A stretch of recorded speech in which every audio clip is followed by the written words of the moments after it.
June is obsessed with Serena Joy. She hated Fred, but she respected Serena Joy at one point. Had a likeness for her. And I think because Serena Joy showed her that they were never truly friends, that she was exactly the person that she presented herself to be initially, it hurts June to her core. What's up, everybody? Welcome back to My Twisted Life of TV. I am Poetry. We are here for season 5 of the Handmaid's Tale. This is episode 2, Ballet. Now I'm gonna tell y'all up front, it took me all of 50 minutes to realize why this episode was named Ballet. I did not understand at all. We open the episode again with the Everly Brothers. Dream, dream, dream. You know, she's lying in the bed next to Luke, staring us down in the camera, daydreaming about Serena Joy. And she's thinking of all the things that Serena Joy did to her. I was like, is she plotting in her mind to get back at Serena? She better not go ask a single former handmaid to help her. Not a single woman need to help her. And they better not help her if she does. She goes to the car, grabs the gun out the car that Danielle gave her last episode, and she goes to bury it in the yard. She's smiling. She's feeling a little proud about herself. We get this long stare off into the distance this time. But she got that sinister grin on her face that she wears so often. I was like, June, girl, you could bury that gun all you want, but it's not going to bury those memories that keep flooding your head. It's not going to bury the truth about Serena Joy. I don't care what you do, okay? As far as Serena Joy goes, you know, Tuello, he did exactly what she asked, you know. She is on a plane, dressed in her little turquoise, headed back to Gilead with Fred's corpse in tow, okay? These two women, Serena Joy and June, are some of the most entitled women I have ever seen in my life, okay? She's not locked up for jaywalking. She's not locked up for stealing a grape out the produce section. She's not even locked up for robbing a bank. She is locked up for war crimes. And not only do they give her a 5-star Airbnb to live in as her prison cell, she gets to fly across the borders in a private damn jet, baby. A private jet. I was like, Then he tell her about her lush accommodations she got back at Gilead. You know what I'm saying? She got a full security detail and her own private bodyguard, who is Tuello. I say, I don't know if this is stupid or if the government just don't think. Both, probably. Seeing a pregnant Serena Joy, that makes a powerful statement for Gilead, right? Serena is a fucking prize at this point. She's a prize. I was curious, though, where did they get her maternity clothes from? She got on Gilead clothing, but she got the maternity version. Where did they get that from? Somebody tell me, right? Man, when she stepped off that doggone plane, it looked like they were set up to bring home a king. That's what it looked like to me. She didn't have no fear in her eyes because she knows that she got pulled right now, or at least a little bit, because she's pregnant. You know what I'm saying? Commanders Joey, Joseph, you know, him and Nick, they was there. Joseph was like, you know, we had to roll out the red carpets for you. The Putnams, they gonna host the wake at their house. You know, the Putnams had a big, nice, fancy ass house, right? It was always light and airy in there compared to the Waterford's house. But she looked like, looked at Nick, and she was like, you know what, you all grown up. Good to see you, Nick. You know, Fred would be so proud of you being like, you know, he was a father to you and everything, taught you everything you know, despite June's interference, you know. And Nick is like, you know, I'm blessed, highly favored, walking in righteousness and power to prosper. You know what I'm saying? As are you. He actually didn't say those words. He really just said, I'm just blessed. That whole little sentence came from my church. We kind of sound like a cult for Jesus now I think about it, because every Sunday service we had to get up and say, you know, I'm blessed, highly favored, walking in righteousness and power to prosper. And if we all said it together, it do sound kind of cultish. Anyway, Nick He simply said, I'm blessed and so are you, referring to her belly, right? So Tuello said her accommodations were already ready. They had all been vetted. And Joseph wanted to take her on over to them, go and get out of our hands, right? But she's like, no, I need to go see the lay of the land. I need to go see how the people are feeling about me around town. Let's go see this church first. So you could tell Serena likes being in this position of authority. She always has been. She likes to give orders and see the men do as she wishes. Now, this church though, it was so quaint, dusty. It's like, she's like, ooh, people don't like this church much, huh? They really don't like this. You know, they saying they trying to be respectful to her and keep it short and cute. That's what they trying to do. I said that is a slap in her face, baby, a slap in her face. But they are going to bury him with where all the esteemed heroes, the esteemed revolutionaries are buried. You know, Joseph say, you know, we figured that you want to get back to Canada as soon as possible, you know. Start your own life up there. Go see a Maple Leaf game or something like that. She in prison, y'all. Albeit an upscale prison facility, but prison nonetheless. What life is she finna go back there and start? Her charges ain't been cleared yet. Like, yeah, but they was being sarcastic, I know. Well, she lets them know, this whole setup right here, no, this is unacceptable. Unacceptable. Fred was one of the founding fathers of this nation. Okay? And she was like, did y'all see the body? They tore him apart like wolves. I know that wasn't the eyes. I know that wasn't Gilead's doing it. Only one person could do that. You know what I'm saying? And I'm quite certain she had help. And she was referring to the men that were standing in that room, which was true. All three of those men, Nick, Tuello, and Joseph, are the ones responsible for June being able to get to Fred the way that she did. She tell Joseph though straight up, imagine what the other commanders would do if they knew that you helped a handmaid kill her commander.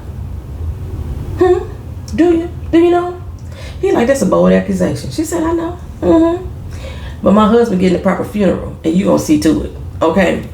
I swear that Yvonne plays this role to a T. She plays the shit out of this role, y'all. There was a question back on Facebook not long ago asking who was the worst villain. Was it Serena Joy or Cersei from the Game of Thrones? If y'all watch both shows, drop it in the comment section who y'all think. My vote is for Serena Joy. My vote is for Serena Joy. Anyway, Commander Joseph just like, no, I'm just one man. Ain't nothing I can do. Nick, he got a little power. He like a puppy in the game. And she says, you gonna figure it out? I'm sure you will. And I bet that they was gonna do it too. I bet they was. Was it me or did Commander Joseph seem like a tad bit nervous when she was speaking to him? Not necessarily scared, but nervous all the same, right? Baby, we finally get to see our Lydia. We ain't seen her in a while. She is still in charge of the girls. Okay. With Janine by her side as her special puppet. With Fred's funeral looming, or pending, looming is more appropriate. This is the opportunity for Aunt Lydia to parade the girls in front of the commanders, right? So they can get their feel of them. Normally, Aunt Lydia makes the selections, which is so surprising to me. So this is kind of new, right? The girls are even dressed differently. They wear black cloaks. They got on black bonnets. And Esther is among them. Now, I am speculating that the changing garb is for the mourning of Fred's passing. But I don't remember them wearing guard anytime wearing black anytime any other commander died. You know, when the commanders blew up at the Red Center, I don't remember them wearing black after that. Anywho, in my gut, I'm thinking Esther is about to be the new Emily. She's afraid right now. But symbolically speaking, we won't see Emily again. Okay? Not symbolically. Truthfully speaking, we're not going to see Emily again. But she's gone back to Gilead, the last we heard. And I think Esther is going to embody that role. Janine tell her, you know, that's all you got to do is be good. Keep your head low. And you're going to be safe, girl. You're going to be good. Esther's like, yeah, blessed be the stupid fruit. So you can still see she got some rebellious spirit in her. Emily. And I'm here for it. I'm here for it. So Aunt Lydia give Janine permission to go with Esther. to basically prime her for Putnam, because Putnam was looking for a new handmaid. I was nervous. I was like, this is not gonna turn out good, because Janine was held by the Putnams, and their baby is hers. And every time she see that baby, Janine flip out. She get triggered. And I'm like, she up in here. If they choose Esther, can we have some play dates? No, girl. Why you? This is all Janine's way of being able to see her baby. That's all it is. That's all it is. All it is, like, girl, bye. You doing too much. You doing too much. Well, at the wake, baby, the wake was laid out, child. It was more like a repast. I've never known them to have food at the wake. The wake is just for you to come view the body, sit down and talk with people, and move the fuck on. You had a funeral, and then you have all the food later. No, they had the food here. They had prime rib. They had beef Wellington. They had a tower of macaroons. Flowers was everywhere. A big ass oil paint in the fridge. You know, the Putnams come up and greet them, and Naomi whisked Serena away real quick, stopping Tuello at the door. And he was like, you know, through our negotiations, I was supposed to be by her side. Well, you ain't finna be here. It's as far as you go, okay? Too bad, so sad. Sit your ass down. We'll get you a plate. That's all they did for him. He's so spineless to me. Tuello is spineless. Nick and Joseph, they come in together, right? They didn't say nothing to Tuello. They didn't even go up to Serena. If I was any other commander, I would be questioning why these two are always together now. You do not see Commander Joseph without seeing Nick. Something ain't right with that, in my opinion. Anywho, of course, all the women flock around Serena. They looking at her baby bump. They amazed and marvel. And Serena sees Joseph, so she goes over to tell him or ask him what was up with the funeral plans. And he said, ain't nothing changed. Ain't nothing changed, okay? And she's like, why not? You bothered it. You didn't even ask him, did you?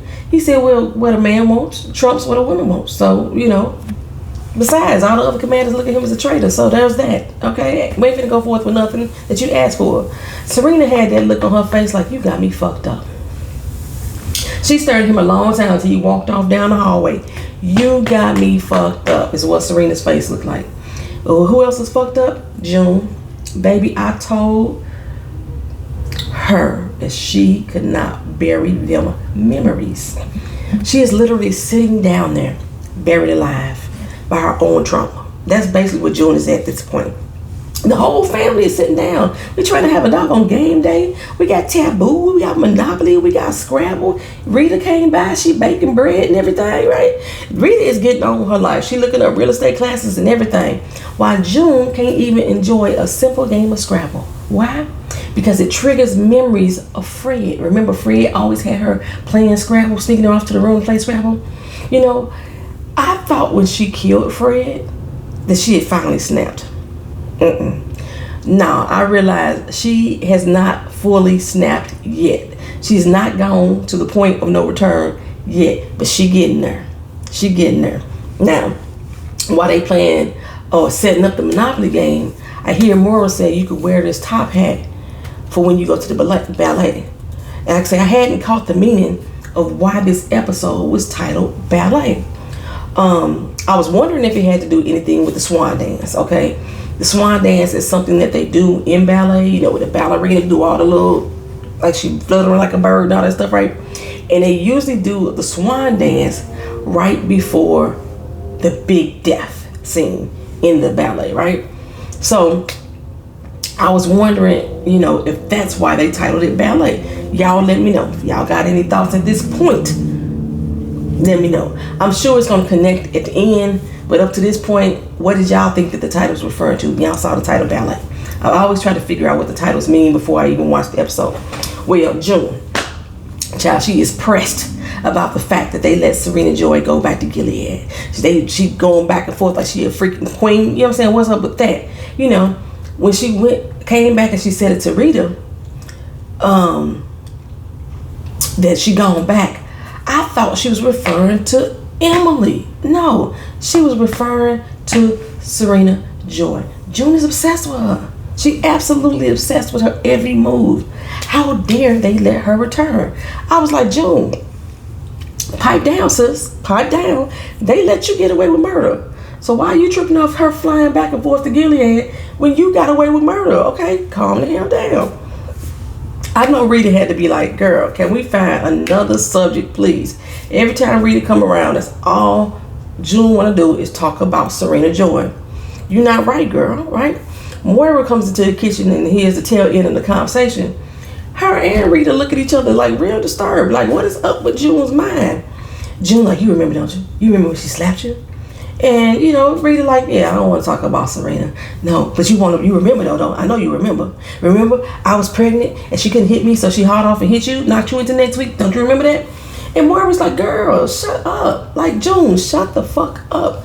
She don't want to talk about it, right? But June kept going. She kept going to the point that Rita said, shut the fuck up. You know, because Rita didn't cuss much. But she like, shut the hell up. June cannot let others be happy if they choose to be. And Rita is choosing to be happy. She's choosing to work through her trauma. You know, because she's been in it too. She wasn't necessarily a handmaid, but she's experienced trauma as well. This is manipulation at its finest. June is a manipulator. To and fro, right? But she said, you know, okay, I'm sorry. That's what they all say, you know. They use and abuse you, manipulate you, gaslight you, and they say, I'm sorry. Forgive me. You know what I'm saying? She always sorry, or so she says. But she wasn't sorry. She was pissed that she could not get under Rita's skin and make Rita just as mad as Serena Joy as she is feeling right now.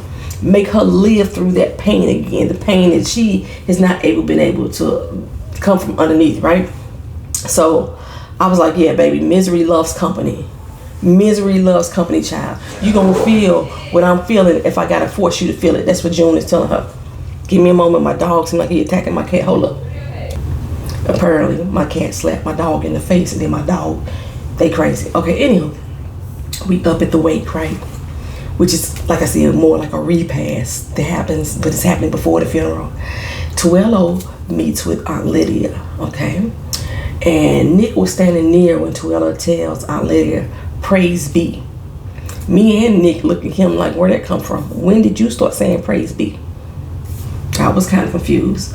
Are you more connected to Gilead than you lead us to believe? Like, what's going on? Now, Esther, she took notice of him and Nick standing there in the other room.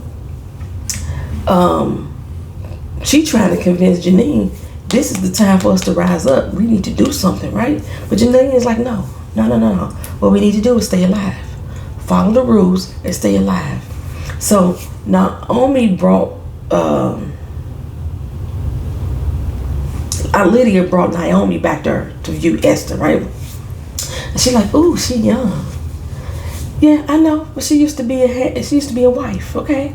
And knowing that she used to be a wife tells me Esther ain't nothing but trouble. That's what that tells me. But Aunt Lydia like, no. Because she's a wife, she's come a long way. And she knows that respecting you is her primary duty, what she needs to do. She's going to respect your position. I was like, nah, man.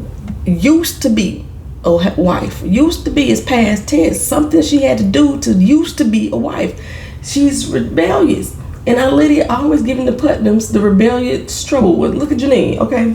No, thank you, would have been my response. But she said, fine. So, Putnam, he seems, not Putnam, Naomi. Well, she's Putnam. She seems nervous around Janine, right? She's always nervous around Janine. She never know when Janine gonna flip the fuck out. While she's standing there looking at her, guess who run in? Little baby Charlotte, who Naomi named Angela. So y'all heard her saying, calling her Angela throughout the show. But Janine named her Charlotte. That's her doggone name, right? And she runs right up to her mama, Janine, not Naomi. Janine's so filled with joy. She filled with joy. She filled with sorrow. And Naomi like, that's enough. Let her go. Janine did not want to let the child go, but she did. And she fell in line like, you have such a beautiful daughter, Mrs. Putnam. And even Naomi softened up just a little bit, saying, I thank God for her every day. And I thank the ones who brought her to me, meaning Janine. Janine felt a little bit of relief that she felt recognized as Charlotte's mama in this present moment. Now, Lydia had whisked Esther off to go meet Warren Putnam, okay? He done kicked everybody out of the room because all the other commanders was back there with him. He kicked them all out the room, including Aunt Lydia. And And now Lydia like say, what now? You want me to do what? You want me to leave her alone with you? Now she complied eventually. Esther, the fear in that baby's eyes, I was on the edge of my seat. Because I'm like, here we go with the bullshit right here. And I didn't want to see it. I did not want to see Putnam making advances on Esther. And here he come with the chocolate, gonna try to fly it in. You playing airplane with the doggone chocolate. That don't do nothing to make me see Esther's more of a baby. And this is sickening, you sick fuck. Just like your mama used to tell you, don't take candy from strangers. Fucking bastard, I can't stand him. Ooh, he find this shit pleasing with his old sick ass. So, Luke, he at the house, realizing how sick in the head June has become. Because she tells him that Serena Joy knows it was her. He like, how the fuck they know that? He said, because I mailed her a finger, Fred's finger, I cut it off. And she started laughing and chuckling. He's like, you did what? You wanted her to know? Come again? Like I'm saying, you didn't think about the safety of this family. What if they come after us knowing you are the one who killed Fred? She said, well, I wanted her to know, and I know Serena's planning something. I know she is. I know she's planning something. You don't know her, right?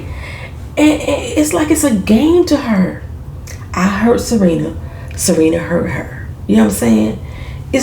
I hurt her. She hurt me. It's like a hamster wheel.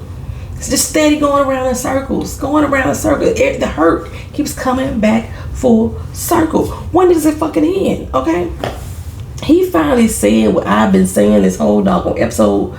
You are obsessed with her, okay? What you did is not helping our cause. That's not gonna give Hannah back. Here she come with the gaslight and the eyes welled up. I know. Don't you think I know that? Don't you think I know? So of course here he go feeling sympathy for her ass again. But he's telling her, look, you gotta get together, girl. You don't have to get together. You need to be living here in this moment with us as normal as possible. If you can't, ... okay? I'm sorry. I'm so sorry. I really don't think that she cared to be there. I really don't think that she cared to be there for real, okay? She's trying to force herself to want to be there. She don't want to be there for real. Luke said, look here, if you hear, you hear and she's there. Fuck her, okay? Fuck her. She can't touch you right now. Well, Serena, she finding a way to touch June ass. She decided to go address the whole council of commanders. They had went to the poolside to go wait for wait for Putnam to come back. And Calhoun is in there too. He like, oh, we surprised to see you. She said, you know what? I'm just here advocating on behalf of my husband. I want my son that I'm carrying in my belly to know who his father is, that he should be respected and he honored, especially what he's done for this country. I've seen the people up in Canada. We got supporters up there. I think we need to take this funeral mainstream, take it worldwide, okay? And Nick and Joseph like, girl, bye. That's what they said initially. But then she continues on. The world needs to see Gilead. We need to show people that we grieve the same way that they grieve. Basically humanize. That's what she tried to tell them. And Putnam, like he said, no, I think that doing so is going to make others feel insecure and make them disconnected. Okay? That's what unmoor meant. He had told her it make the situation unmoor, make her unmoor. I had to look the word up. I didn't know what the hell unmoor meant. Anywho, it makes people feel insecure and disconnected. So, but then Joseph says, you know what? It's time for us to show people our humanity. He like, why would I listen to you? You don't even live by the rules of Gilead. You ain't got no wife. You ain't got no child. You ain't got no family. Okay? And this is why I don't get why he still has the as much power as he does. Why he's even been allowed to interact with Serena and Tuello. Well, Calhoun interest peaks a little bit. So I was confused though. Why all of a sudden Nick and Joseph started sticking up for her? Why did they encourage this viewing? Were they trying to earn her trust? What was going on? Why all of a sudden they jumped ship and all of a sudden supported Serena? Does it gonna make it feel like she owed him? Like, I was confused. If y'all understood, explain to me down in the comment section, please. Okay. Now, I don't know exactly what Putnam did to Esther. I'm glad I don't. but she left there afraid more than before. She tried to appeal to Janine, but Janine is no comfort because she's still like, hey girl, just do what you gotta do. You know, you please your commander, you gonna be alright. Have a baby by him, whoop whoop de whoop. You gonna be fine, girl. Joseph comes in and tells Serena Joy that everything is a go. You know, they gonna let her have the funeral the way that she wanna have it. And Tuello, who is supposed to be her guard and supposed to be with her all the time, leaves them alone to plan the soiree. After he gives a pregnant woman a cigarette, by the way. Let me forget that shit. Well, he goes out to meet with Nick, of all people. Tries to flip Nick against Gilead, using his ability to see Jelly Bean anytime he wants as a prize. They love using these kids as leverage. Basically, Tuello is asking Nick to be a mole. He's like, look, you rose through the ranks pretty good, pretty fast, all at the same time while helping June out. That takes some skill and conniving. He's like, you can see your daughter, be with her, be part of her life, instead of just asking about her. Nick could probably see his daughter anytime he wants to, for real. He's visited Canada before, right? All he gotta do is have June meet him at the damn border. The same way that they just did this whole switcheroo thing for Fred. But by the way, y'all, Toronto ain't close to the damn border. It's a few hundred miles plus, depending on which direction you're coming from. It's at least 2 hours by car from Toronto to New York. To Buffalo, New York. I think it's like 100 and something miles, 150 miles. It ain't no hop, skip, and a jump. We don't know where this uncharted land is, but somebody got June and her whole crew there undetected. Trust me, they didn't go on foot, okay? Anyway, it's the day of the funeral, child. June is dressed up in her white and her knee-high leather boots. When I realized where she was going, I was like, that is not a cute look for the ballet. Well, Serena Joy, she got a Martha in her service. I was like, really? Y'all doing it that big like that? Y'all really going all out, huh? She dressed in her long black gown. She put on her leather gloves, you know. I was like, June, is she going to the ballet? Yes, she was. Child, ain't nobody took that damn cow clip off her ear. Why she still got the cow clip on her ear? She probably wouldn't let him take it off. Knowing June. I don't see one on Moira's ear. So I know it can come off. I guess she just needs a reminder of where she been. I don't know, but yeah, she still got the cow clip on her ear. Now Esther, she said she stole some candy from the Putnam's house and she's gonna share it with Janine. I was like, I got a weird feeling about this one right here. I got a weird feeling. Janine been trying to convince her to have that baby all episode. And she's like, it's a blessing to have a baby. It's the best love you'll ever feel, regardless of who raising that child. It's a wonderful thing. Leaving them behind, don't worry about that. You're going to get used to it. Esther ain't buying none of this. She knows Janine is too scared to do anything but exist in this world. That's all she knows, right? So she go ahead and pacify her by being agreeable and somewhat hopeful. But when she says, when I met you, I didn't like you at first. And I was right. I was like, ooh, what she put in the chocolate? That was my first thought. What she put in the chocolate? Is she about to kill Janine? Because you know Esther is good with herbs and poisonous extracts and all that shit, right? I was like, what's in the chocolate, girl? What's in the chocolate? But she was eating it herself. So I was like, okay, maybe she ain't trying to poison Janine. And they continuously talking. And Janine said, wait, why you don't like me? She said, because you use me. You only using me so you can get close to your daughter. I was like, facts. That's facts, okay? And she know, because Jean Lee was like, maybe I can get Aunt Lydia to be my walking partner. If she was the walking partner, that's all she was going to do was talk about Charlotte. That was going to be evident. That's all. She said, you lied to me. Just like Aunt Lydia lies to me. Just like everybody around her does. They lied to me. Janine said, I'm just trying to help you survive, girl. Okay? I'm trying to help you like June helped me. Y'all remember I was pissed off when June kept doing that to Janine too. I was really pissed off, like, why you keep doing that to her? Just trying to help her survive. But you not June, she says, okay? You one of them. And you're a fucking disgrace. I fucking hate you. Baby, she said, guess what, honey? We gonna make June proud. Esther starts coughing. I said, oh shit. Oh shit. She really did put something in the chocolate. Janine tried to call for help, but Esther held on to her. And then she starts coughing too. Janine started coughing too. First I couldn't tell if it was chocolate or blood. Then I realized that's blood, baby. It's coming out blood. But baby, Esther says, I'm going to free myself. And I'm taking you with me. We both dying today. Surprisingly, I was not as sad as the other times when we thought that Janine was dying or had died. I wasn't sad. I was sitting here thinking, oh gosh, she's finally free. She's finally free. Maybe it was due to the fact that Janine had given up, that Janine was succumbing to this way of life. I understood what she was trying to do with Esther, but the problem with it was that she actually believed it at this point. Like, believed that was the only way to go. Child, I was actually happy. I was like, finally, Janine is getting free. Well, I'm back at the funeral. Back to my original theory. When I said that I thought Esther was going to be Emily, put the role in Emily. Well, that was short-lived, right? But this is something I thought Emily would have did. She would have killed us all. We all going to die today, right? But I think because I said, I can't talk right now.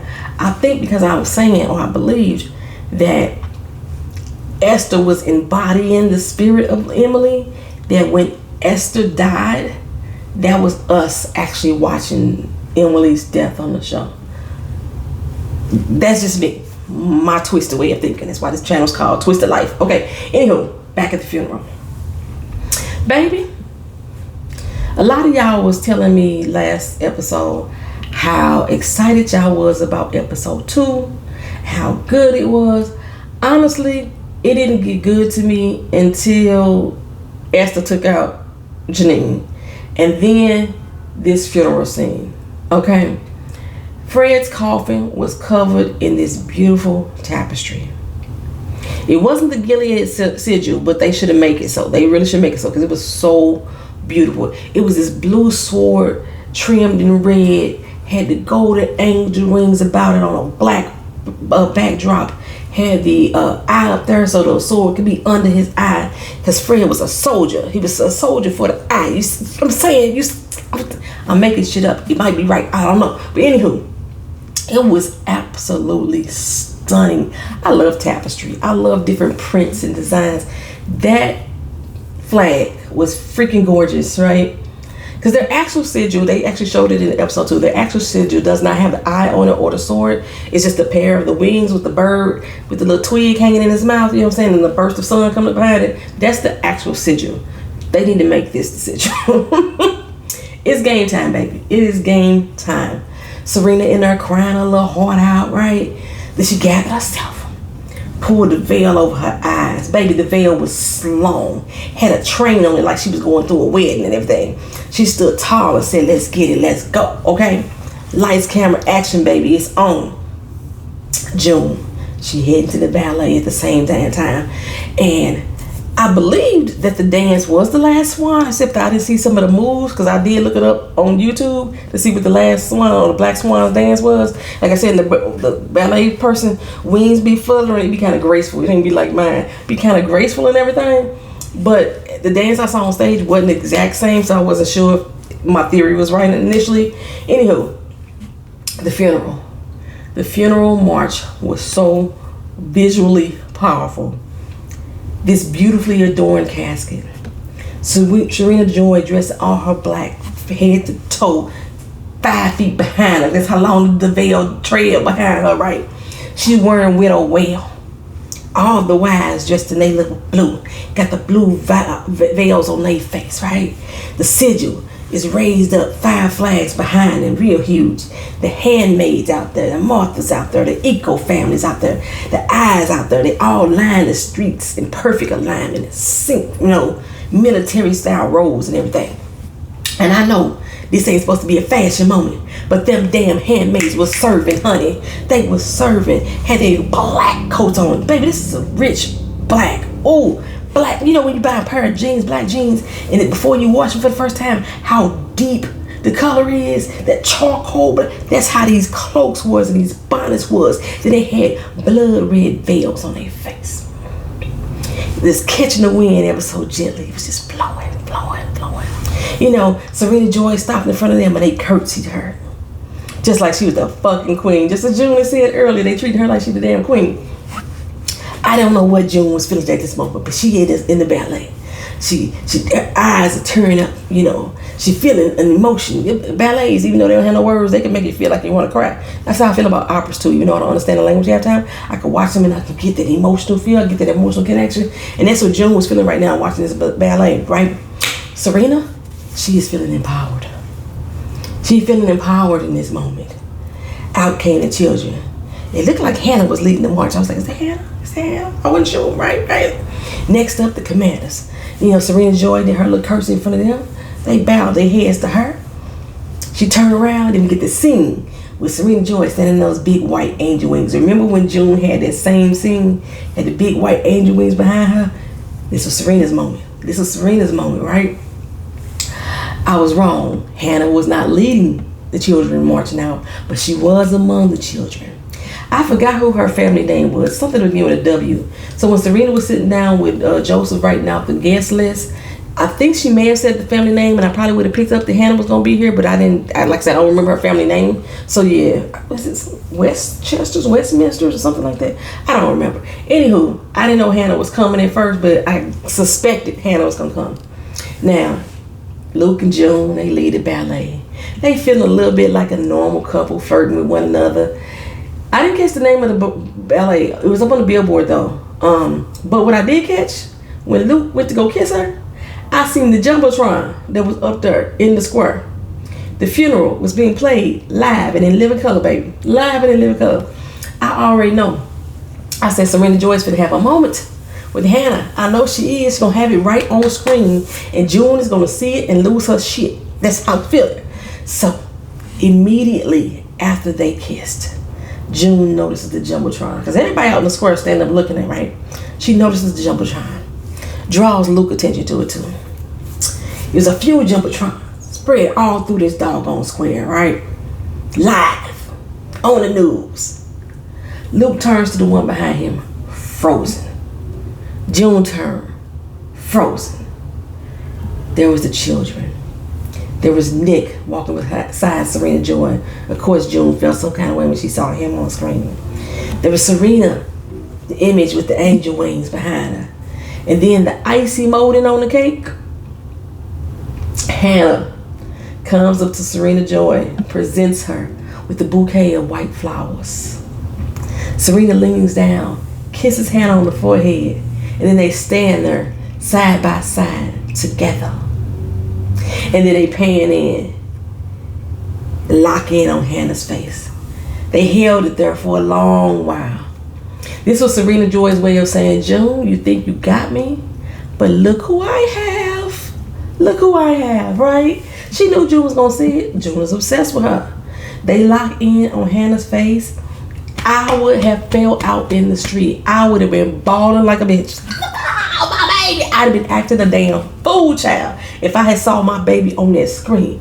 Luke, this is your first time seeing your kid since they snatched her from your arms. I would have been on the ground. I'd have been on the ground. I'd have been snatching people next to me like, hey, that's my baby, we gotta get it. I'd have been acting a monkey out there. They didn't. They kept their cool. They kept their cool. Instead, we get June's gut-wrenching face filled with agony to view.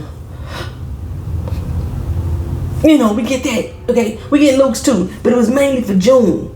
Because Serena Joy is thinking to herself, got him. That's what she's thinking, right? June looks up into the camera. Serena looks down. Signifying to us that in this moment, Serena Joy got the upper hand, baby. She smirked and all like, bitch. That's the look she had on her face, baby. I don't know why it's bringing me such joy. Oh, why is it bringing me joy? Something ain't right with me either. This show has turned me.